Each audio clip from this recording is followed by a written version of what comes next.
Atos dos Apóstolos 2, do 37, 38 e 39, vai dizer assim: quando ouviram isso, ficaram aflitos em seu coração e perguntaram a Pedro e aos outros apóstolos: irmãos, o que faremos? E Pedro respondeu: arrependam-se e cada um de vocês seja batizado em nome de Jesus Cristo para perdão dos seus pecados e receberão o dom do Espírito Santo, pois a promessa é para vocês, para os seus filhos e para todos os que estão longe, para todos quantos o Senhor, o nosso Deus, chamar. Amém? Até aqui. Eu preciso lembrar você que a nossa aliança com Deus passa por uma conversão pessoal. Até, Felipe, se você quiser colocar aqui na parte de trás, tem uma arte aí que vai falar exatamente isso, a conversão de Pedro. Interessante que Paulo, quando ele vai falar sobre as mudanças que acontecem no nosso coração, é lindo, quando ele lá está escrevendo a carta aos Colossenses, capítulo 2, verso 9 em diante, ele vai dizer que todos os dias é manifesta em nós aquilo que aconteceu no nosso batismo, ou seja, o batismo que é o símbolo de morte para o mundo e vida para Cristo, morte para a carnalidade e vida para Cristo. Isso precisa acontecer todos os dias na nossa vida, na nossa prática, porque o Senhor está trabalhando sempre em nós. Esse texto que eu li, é claro que ele é um texto que fala já de um Pedro que estava convertido. Tanto que é Pedro quem vai dizer para o pessoal lá em Jerusalém, depois que o Espírito Santo desce, as pessoas começam a falar em outras línguas. A cidade estava cheia, porque era Pentecostes, vinha gente de todo lado, muitos pensando que aquele povo, que eram chamados agora de seguidores do caminho ou cristãos, pensaram que estavam bêbados. Pelo horário, esse povo deve estar bêbado. Então, Pedro se levanta, cheio de coragem, dizendo: não é nada disso, nós recebemos o Espírito Santo. E Pedro começa a pregar. E depois de uma pregação intensa, Pedro vai dizer: vocês também precisam se arrepender dos pecados de vocês, ser batizado e receber esse dom de viver uma nova vida conduzido pelo Espírito Santo. E quando a gente olha esse Pedro de Atos 2, é lindo nós vermos o poder de Deus na vida de um homem. Porque se você pega o Pedro ao longo das histórias do Evangelho, você fica olhando aquele camarada e você até se identifica às vezes, pela tua incredulidade, pela tua falta de fé, pela tua carnalidade que muitas vezes quer sair para fora. Vamos voltar um pouquinho e falar desse Pedro. Se você abrir a sua Bíblia lá em Lucas 5, você vai ver como que foi o chamado de Pedro. Olha só, esse texto vai dizer que Jesus já estava sendo reconhecido como um rabi, um mestre, um ensinador, e ao redor do mar da Galileia, ele estava ensinando. E ele vê 2 barquinhos parados lá. Então, como a multidão era muita e já estava apertando Jesus ali na beira do mar, Jesus entra num dos barcos, exatamente o barco que era de Simão Pedro. Jesus pede para afastar um pouco, e as pessoas que ficam lá na praia estão ouvindo agora Jesus ensinar. E Pedro, ele estava ali lavando as redes. Sabe por quê? Pedro havia passado a noite inteira e não tinha pego nada. Eu estou falando de alguém que era pescador profissional, e eu estou falando de alguém que sabia que o mar da Galileia tem peixe a dar de rodo, mas estava decepcionado, não tinha pegado nada, estava lavando as redes. Agora, enquanto Jesus falava, ele estava ali, ouvindo. E o texto vai dizer: tendo Jesus acabado os seus ensinos, olha para Pedro e diz: vamos para as águas mais fundas e vamos lançar novamente as redes. Pedro vai responder assim: mestre, nós nos esforçamos a noite inteira e não pegamos nada. Mas porque é o Senhor quem está mandando, nós vamos lançar a rede. Eles vão, e na primeira lançada de rede, já dá aquela travada, a rede fica abarrotada, Pedro não consegue puxar, precisa chamar outro barco que vem, o barco de Tiago e João, e eles vão então ali agora colocar muitos peixes dentro dos barcos, enche tanto aqueles barcos que o texto vai dizer assim, que os dois barcos estavam quase indo a pique, de tanto peixe que tinha. Quando Pedro vê isso, ele sabe, peraí, eu conheço esse mar. Isso que aconteceu aqui não é algo comum. O texto diz que ele reconhece o seu pecado, ele se prostra e ele diz, afasta-te de mim, Senhor, porque eu sou um homem pecador. E daí Jesus olha para esse que está reconhecendo que é pecador, e Jesus diz, não fiquem temerosos, a partir de hoje, vocês não serão mais pescadores de peixe, mas serão pescadores de gente. E é lindo, porque se você pegar o texto, você vai ver que lá no verso 11 de Lucas 5, o texto diz assim, e eles abandonaram tudo ali, e começaram a seguir Jesus. Imagine, um grande milagre, o coração inflamado, aquele susto, aquela paixão que despertou neles, largaram tudo e começaram a seguir Jesus.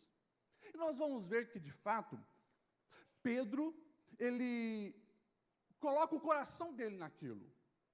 É meio impulsivo, é meio orgulhoso, mas ele está ali. E Pedro começa a se destacar.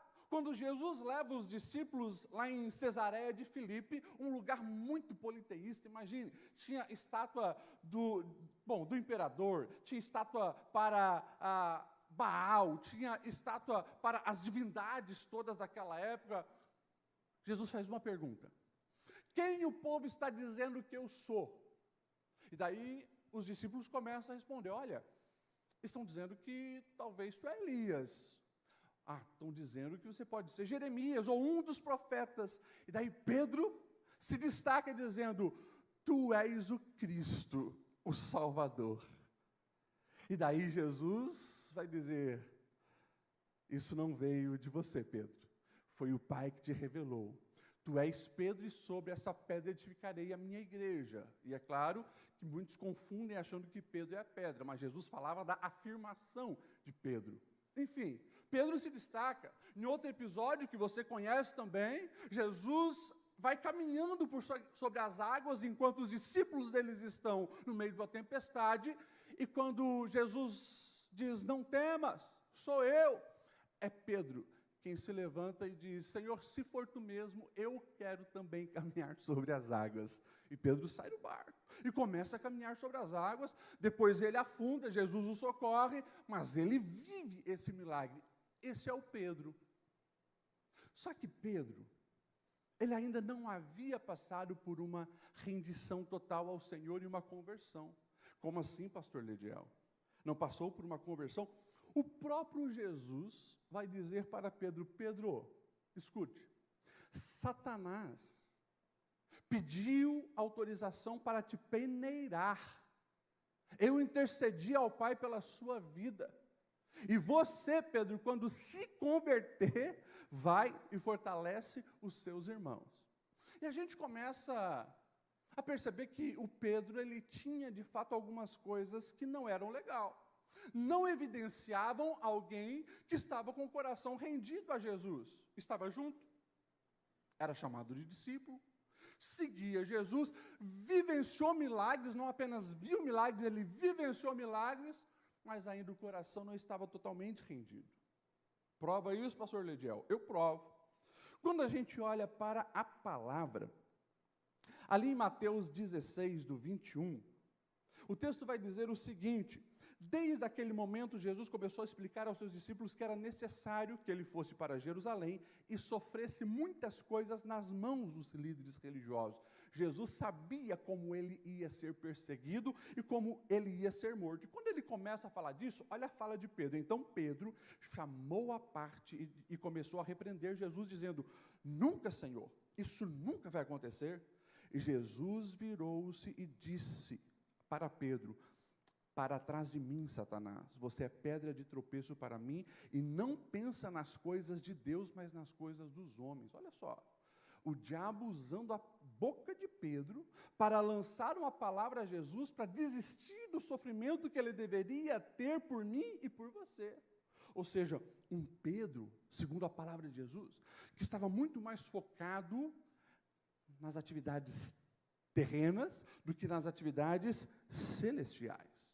E é um erro que nós corremos o risco de cometer. Está muito preso nas coisas terrenas e esquecer da dimensão das coisas espirituais e muitas vezes até resistirmos naquilo que Deus está fazendo na sua soberania. Se você pegar um outro texto, como Marcos 14, 27, você vai ver o seguinte: Jesus disse: vocês todos me abandonarão, porque está escrito, eu ferirei o pastor, as ovelhas serão dispersas. Mas depois de ressuscitar, eu irei adiante de vocês para a Galileia. Pedro, de novo, ele vai declarar: ainda que todos te abandonem, Jesus, eu não te abandonarei. E Jesus respondeu: Pedro, eu asseguro que ainda hoje, antes que 2 vezes cante o galo, 3 vezes você vai me negar. Mas Pedro insistia ainda mais: mesmo que seja preciso que eu morra contigo, eu nunca te negarei. Pensa em alguém que tinha uma autoconfiança excessiva, um sentimento de superioridade. Olha a fala de Pedro: todos aqui podem, por esses aí eu não boto minha mão no fogo, mas eu sou o cara. É isso que ele está dizendo. E quando Jesus revela o futuro que vai acontecer, Marcos vai registrar: Pedro ainda insistia que Jesus estava errado.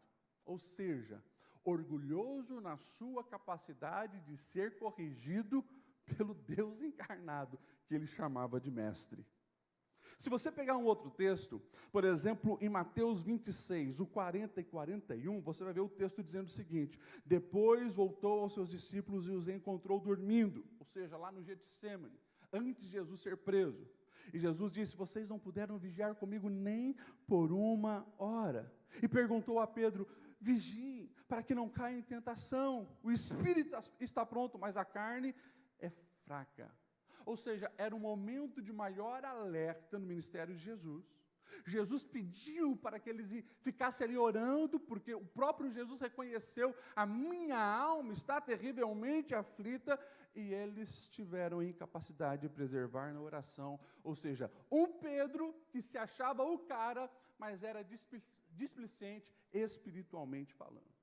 E daí, claro, tudo aquilo que Jesus havia falado sobre Pedro vai acontecer. Jesus, ele é preso, levado para a casa de Caifás e Anás, e nós vamos ver que ali acontece a grande queda de Pedro, que por 3 vezes Pedro vai dizer que nem conhecia Jesus. Falaram para ele: mas você é um deles. Não, nem conheço esse sujeito. Ou seja, um Pedro que antes era o bambambam, ia com Jesus até a morte, agora tem medo de pessoas, cede à pressão, e quando ele é confrontado nessa fraqueza, ele comete esse pecado de negar a Cristo. Porém, algo muito curioso também acontece. O olhar de misericórdia de Jesus alcança Pedro. E o texto diz que Pedro, ele sai para chorar amargamente. E às vezes a gente pode pensar o seguinte: esse foi o pior dia da vida de Pedro, o dia que ele negou a Jesus. Talvez não. Porque esse foi o dia onde Pedro percebeu que ele, que estava se construindo nele mesmo, não era nada. Esse choro amargo de Pedro possibilitou ele ver que, de fato, a estrutura a qual ele queria construir sua vida em ministério era muito frágil. E Pedro, na sua frustração, você vai ver um Pedro que se isola. Jesus é mandado para ser julgado por Pilatos, Pedro está sumido. Depois Pilatos manda Jesus a Herodes, Pedro está sumido. Jesus é espancado, chicoteado, Pedro está sumido. Jesus vai para a cruz, a humilhação maior de uma pessoa naquele tempo, a cruz que era para bandido, a cruz que era para pedófilos, a cruz que era para estupradores, a cruz que era para assassinos, lá estava agora Jesus. E Pedro sumido. Cadê o Pedro? Jesus morre na sexta-feira. Pedro não aparece. Embrulham o corpo de Jesus para ser colocado ali no meio da rocha, dentro da rocha, o túmulo de José de Arimateia. Pedro não participa do processo. Pedro não está lá para empurrar a pedra, Pedro não está lá para consolar as mulheres, Pedro sumiu. Passa o sábado, não tem notícia de Pedro.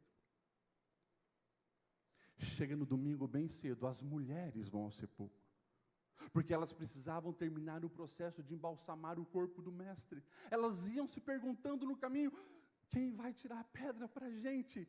Mas quando chegam lá, a pedra já está removida e o anjo pergunta para elas, por que vocês procuram entre os mortos aquele que vive? Essas mulheres saem tão felizes e vão contar para os discípulos que agora começa a se revelar onde estavam, trancafiados no ambiente com medo. Os homens não acreditam. Pedro sai correndo, João sai correndo, João corre mais porque é mais novo, chega antes, mas por respeito a Pedro, que antes havia se destacado como o líder, João fica na porta, Pedro chega, entra, vê as roupas dobradas, percebe que o corpo não está ali, eles voltam. Pedro quieto.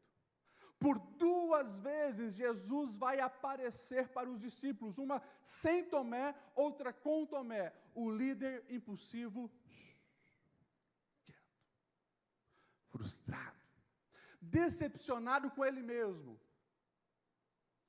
Quem está decepcionado consigo mesmo, começa a ser confundido nos seus propósitos. E aquele que havia sido chamado para antes largar as redes e ir pescar gente, agora ele convida os amigos dizendo, vamos voltar lá para a Galileia e vamos pegar o nosso barquinho e vamos pescar peixe. Lá em João 21 nós vamos ter algo lindo acontecendo, porque o texto vai dizer que aquela noite, onde eles passaram novamente pescando a noite inteira, o texto diz que eles não pegam nada. Joga a rede, puxa a rede, joga a rede, puxa a rede, não pegam nada. De novo, igual 3 anos atrás aconteceu no chamado de Pedro. Andando na beira da praia, um homem grita, filhinhos, tendes alguma coisa para comer? E eles lá do barco respondem, não, não pegamos nada. Aquele cidadão da praia diz, joga a rede do outro lado. Eles jogam. Quando eles vão puxar, novamente aquele tranco. João na hora se toca, é Jesus que está lá. E Pedro, ele toma a decisão mais importante da sua vida.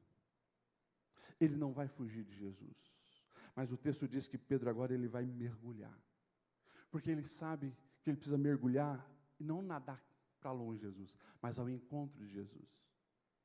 Ele está dizendo, eu não posso viver com esse remorso na minha alma. Eu não posso viver com esse sentimento de culpa na minha alma.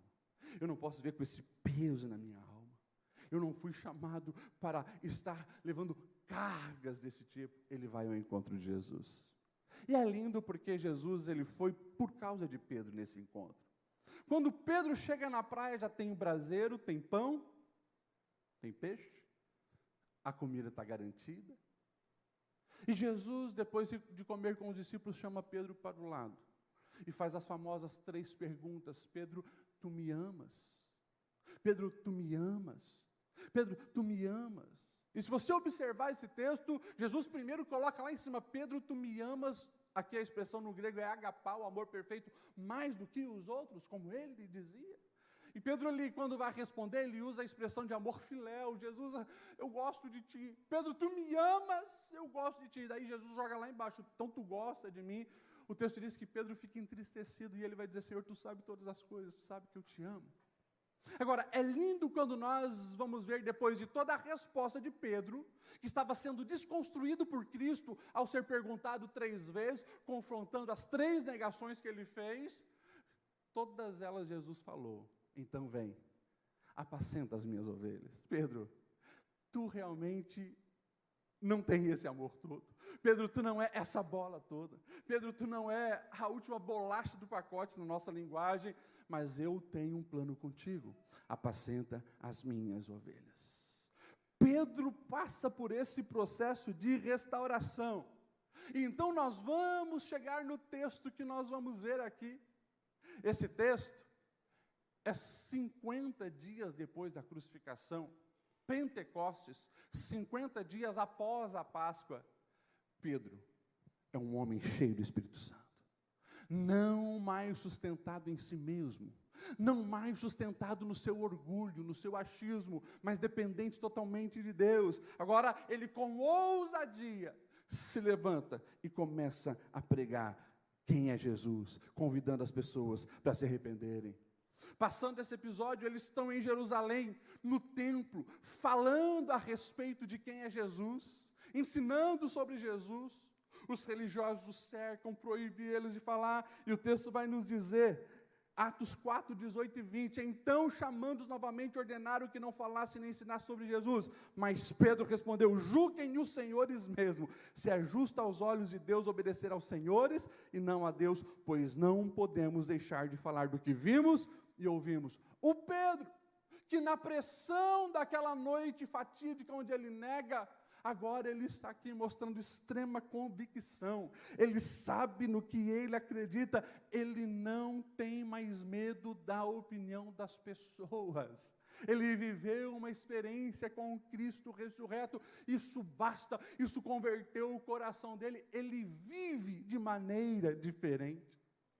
O texto vai nos dizer que esse Pedro agora, ele não é um Pedro que fala uma coisa e vive outra. Não é o Pedro que diz que vai com Jesus até a morte, mas quando a situação aperta, ele foge.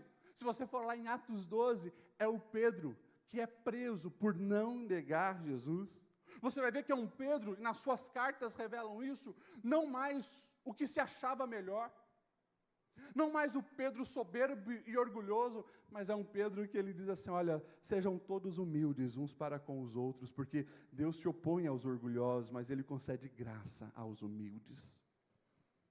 Transformação com Cristo ressurreto. Pastor Lediel, o que eu preciso aprender com isso? Eu vou fazer aqui 4 aplicações sobre a sua vida, mas eu preciso lembrar você de uma coisa muito importante. Não é dizer que ama Jesus, não é colocar versículos nas redes sociais, não é vir aqui numa quinta-feira, levantar a mão e cantar versículos, ou louvores, ou palavras bonitas a Deus, que vão de fato transformar a sua vida e levar a uma conversão, mas é uma convicção genuína no coração e na mente, onde você entende, se eu querer fazer do meu jeito, não vai dar em nada. O meu jeito é um jeito confuso. O meu jeito é um jeito de construir casa na areia. Quando vem as tempestades, vai cair. Agora, se eu fizer do jeito de Deus, se eu me humilhar debaixo da poderosa mão de Deus, então eu sei que estarei construindo casa na rocha. Vai vir os problemas, mas eu não vou cair, porque eu tenho convicção de quem me sustenta e o Deus que eu sirvo. Você pode dar um glória ao nome de Jesus? 4 aplicações para você levar na sua reflexão da semana. A primeira é exatamente isso. Estar perto de Jesus não significa necessariamente estar convertido a Jesus. Estar convertido a Jesus é fazer do jeito de Jesus. O próprio Jesus disse, se vocês me amam de verdade, vão obedecer aos meus ensinamentos. Então, como eu falei, não adianta ter uma casca, uma aparência de religioso e um cristão aparentemente espiritual. Está cheio de gente carregando um biblião de 3 metros. Está cheio de gente que sabe falar todos os versículos da Bíblia, mas não tem fruto. As suas raízes não estão conectadas com Deus. As suas palavras é ofensa, xingamento, palavras torpes, palavras malignas. É astuto, manipulador, narcisista. Ei! Isso não é alguém convertido. Você precisa se render ao Senhor. E não é só andar perto de Jesus. Você precisa fazer dele o seu Senhor, o seu Deus. E quando você diz que Ele é Senhor, você já entendeu. Ele manda e eu obedeço. Eu submeto a Ele as minhas vontades. Consequentemente, você já não é conduzido pelos desejos enganosos terrenos. esse desejo que você tem de se vingar. Ah, porque ela fez isso comigo. Ah, porque naquele grupo dos parentes ela colocou assim, então agora ela vai ver, eu vou escrever um textão aqui. Esses desejos enganosos. Porque eu vou pagar na mesma moeda. É a velha carnalidade, é o seu velho Pedro querendo sair para fora. Mas você precisa, todos os dias, crucificá-lo em Cristo Jesus. E essa é a maneira de todos os dias você confirmar aquilo que você mostrou no seu batismo. O batismo é uma evidência pública dessa decisão no teu coração. Eu não quero viver para mim mesmo, eu quero viver para o meu Senhor. Então, morte para a carnalidade, morte para o engano, morte para a lascívia, morte para tudo aquilo que me afasta de Deus. E eu quero agora viver de acordo com o meu Senhor. Vocês me entendem, amém? Se você pegar alguns textos da Bíblia e você vai entender, domingo eu até falava sobre isso, que o nosso referencial é Deus. Cuidado. Na nossa geração, aonde no Brasil, estão dizendo que já somos 40% da população, os evangélicos. Estão dizendo que mais 15 ou 20 anos vai acontecer uma virada. Os evangélicos serão a maioria. Porém, você sabe que tem se levantado tanto falso pastor, falso apóstolo, falso bispo, falso sei lá o quê. Pessoas que usam a fé para manipular e enganar. E sabe qual o grande problema? Tem pessoas que se afastam de Deus por isso, porque vê aquela pessoa que tinha um título de missionário, de pastor, fazer uma coisa absurda, você diz, está vendo? Então, ei, você nunca foi chamado para ficar olhando e se comparando com pessoas. O teu padrão de referência é Deus. É Deus que te chama dizendo, sede santos como eu sou santo. Você precisa olhar para Jesus e querer ser parecido com Jesus. Então, a conversão, ela exige isso de você todos os dias. Morte para a sua carnalidade e vida para Cristo. Glória a Deus. Segunda aplicação para a sua vida. Não é e não será uma queda que vai te definir, mas como você vai reagir a essa queda.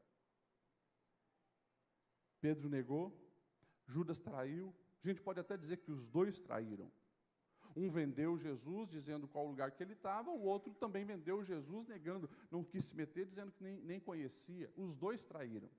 Agora, Judas escolheu abraçar aquele remorso, e ele vai e tira a própria vida. E nós vamos ver que um Pedro, ele aceita a restauração que Deus pode fazer na vida dele. Eu quero aqui falar em nome de Cristo Jesus para você. O Senhor sabe que você não é perfeito, e que a tua promessa, algumas vezes você já colocou ela por terra, porque você não obedeceu ao Senhor naquilo que você prometeu que não mais faria. O Senhor, Ele te perdoa, se houver verdadeiramente um arrependimento. Mas escute bem o que eu vou dizer para você, e falo como um pastor que te ama, e que é o seu bem. Conversão não é apenas você dizer que se arrependeu, mas é você se arrepender e abandonar o pecado. Porque tem pessoas que elas acham que Jesus é bobo. Eu não sei se as pessoas hoje elas estão tão confusas espiritualmente que acham que Deus é um tipo de bocó. Onde a pessoa diz, eu vou pecar, mas depois eu vou na igreja e digo, Jesus, me arrependi. Só que já está planejando a próxima queda. Ou seja, não se arrependeu. Escute bem o que eu vou dizer para você. O verdadeiro arrependimento faz com que você tenha nojo do pecado. O verdadeiro arrependimento te leva a se afastar do pecado. Se você diz, eu me arrependo, mas já está contando os minutos para de novo abraçar aquele pecado, você não se arrependeu. Na verdade, você ainda está cativo, você está preso, as amarras do pecado ainda estão ali, te segurando, e você precisa buscar o poder de Deus, que é o único que pode te libertar dessas amarras. Agora, tenha essa certeza, e não entre também numa confusão diabólica, achando que a sua vida se define por uma queda, ou achando que para você não tem mais jeito. Ei, enquanto você estiver vivo, enquanto você estiver respirando, e enquanto você acreditar que Jesus pode mudar a sua história, eis aí uma esperança. Você precisa abraçar Jesus. Para de brincar com a tua fé. Para de brincar de ser crente. Para de brincar com o pecado. Isso vai acabar te destruindo e pode ser que um fatídico dia não tenha mais volta. Mas se você se arrepender, esse é o Jesus que te restaura. Esse é o Jesus que te renova. Esse é o Jesus que te abençoa. Esse é o Jesus que te dá autoridade, como Ele deu a Pedro, para fazer grande diferença na história da humanidade. Você pode aplaudir a Jesus por isso? Aleluia! Mais duas verdades, terceira verdade. Não apenas espere um resultado, mas você precisa aceitar um processo do trabalhar de Deus na sua vida. O Pedro, quando ele inicia o seu ministério como discípulo de Jesus, ele está apaixonado por Jesus, mas é uma paixão supérflua, e ele começa já a fazer interpretações da sua cabeça, querendo um resultado terreno e imediato. Não, esse é o cara que vai reinar, vai nos livrar do jugo romano, e Jesus não tinha nada daquilo para fazer. O resgate que Jesus veio fazer não era do povo judeu da mão dos romanos, era um resgate da humanidade, tirando o fardo do pecado e conduzindo eles ao céu, à mesa de Deus, para desfrutar dessa filiação em Deus. É um processo. Então eu quero lembrar você, o nosso Deus, Ele não trabalha com mágica. Porque tem pessoas que elas estão sendo, literalmente, enganadas nas suas falsas expectativas. Porque ela acha que, não, porque eu levantei a mão, eu aceitei Jesus, então tudo tem que ficar perfeito na minha vida. Daí ela acha que vai acontecer uma mágica. Ela acha que toda a irresponsabilidade financeira dela durante 30 anos, num passe de mágica vai se solucionar porque ela fez uma oração. Ela acha que todo aquele desrespeito que ela teve com o cônjuge, com o marido, com a esposa, vai num passe de mágica. Ela acha que todas as palavras que ela lançou de maldição lá no trabalho, ofendeu 300 mil que estão cercando ela, ela acha que num passe de mágica, é um processo. E nesse processo, alguns precisam ser quebrados mais do que outros. Nesse processo, alguns vasos que são mais difíceis vão ter que ser mais amassados do que outros. Só que eu preciso ter uma certeza. O oleiro conhece a minha essência. E se de fato está doendo esse processo, eu preciso confiar que Ele tem o melhor para mim. Pedro vai passar por uns processos difíceis, mas ele fica aquele vaso de honra que o Senhor pode usar. Você vai ver o quanto o nome de Cristo é glorificado na vida desse homem depois desse processo. Você me entende? Amém? Glória a Deus. E por fim, última aplicação para você fazer para a sua vida. Viva na dependência do Espírito Santo e não de si mesmo, não na sua autossuficiência. Isso aqui é um privilégio. Você ser morada do Espírito Santo. O Espírito Santo não é como alguns dizem aí, o Espírito Santo é uma energia. Que energia? O Espírito Santo é uma pessoa da Trindade. E eu preciso valorizar a pessoa do Espírito Santo. Eu preciso amar a pessoa do Espírito Santo. Me entregar ao Espírito Santo, conversar com o Espírito Santo, adorar o Espírito Santo, me declarar ao Espírito Santo. Todos os dias eu preciso amar o Espírito Santo. Isso vai fazer com que eu viva uma vida num nível superior. Porque eu tenho morando em mim Deus. E o Deus Espírito Santo, Ele já está no amanhã. O Deus Espírito Santo é o meu conselheiro. Aquele dia, onde chego lá no trabalho, é tanto problema que eu não sei por onde começar, eu preciso pedir orientação ao Espírito Santo. É Ele quem vai me dar as direções, os caminhos que eu não estou enxergando. Quando eu olho para a minha família, eu digo, não tem mais jeito. É o Espírito Santo quem vai me dar a capacidade para me amar aquela mulher difícil, amar aquele homem difícil, amar os meus filhos rebeldes. É o Espírito Santo. É o Espírito Santo que vai fortalecer a minha alma, me dando resiliência para suportar a pressão do dia a dia. É o Espírito Santo.